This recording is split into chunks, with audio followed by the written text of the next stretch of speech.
Hey guys, how's it going? Ricky here from Most Valuable Podcast, here to break down / look at the West region of the 2016 NCAA tournament. Make sure to check out all our other videos. I am taking a look at the South while Brandon takes a look at the East and the Midwest. And let's get right into the West. This to me is an interesting region because Oregon's a good team. You've got Texas, who I feel like can make a run. Oklahoma, who could possibly, if they put it all together, could be a championship team.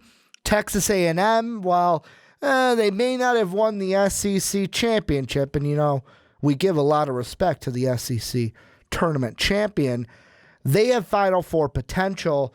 But here's the way I see things kind of breaking down. In the first round, some of the tough matchups, Texas, Northern Iowa.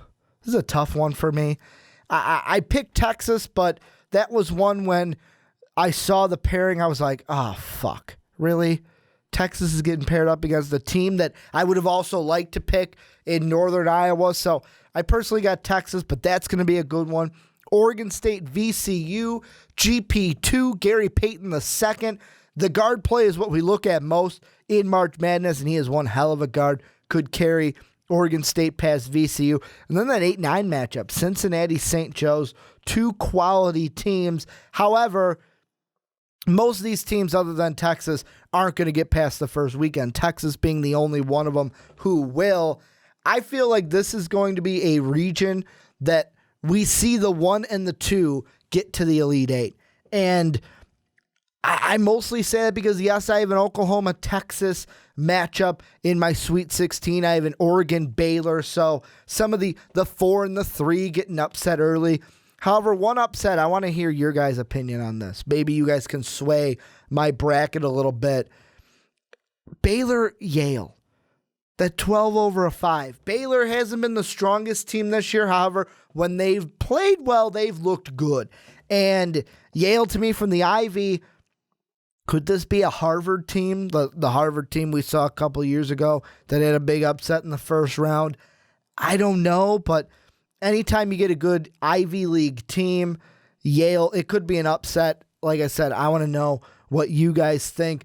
The way I see it mapping out is for the Sweet 16, I've got Oregon and Baylor. I think Baylor matches up against Duke. Duke doesn't have the depth. Baylor beats them in that department and carries on. However, Oregon just slaps Baylor to the side and says, we're going to the Elite Eight.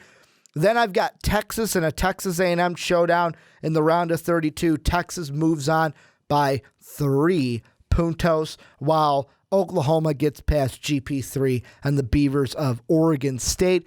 Then in the Red River shootout, I've got Oklahoma moving on, Oklahoma going to the Final Four. I think this is going to be an Oregon-Oklahoma region. However, you guys may disagree with me. Let me know down below what you guys think. It's going to be a great tournament. Make sure you check out all our other tournament previews, and also go ahead and enter our bracket pool down below. Winner wins an Amazon gift card. How much? Depends on how many entries we get into the bracket pool. So make sure you join down below. This has been my look at the Western region of March Madness. Can't wait for this good one.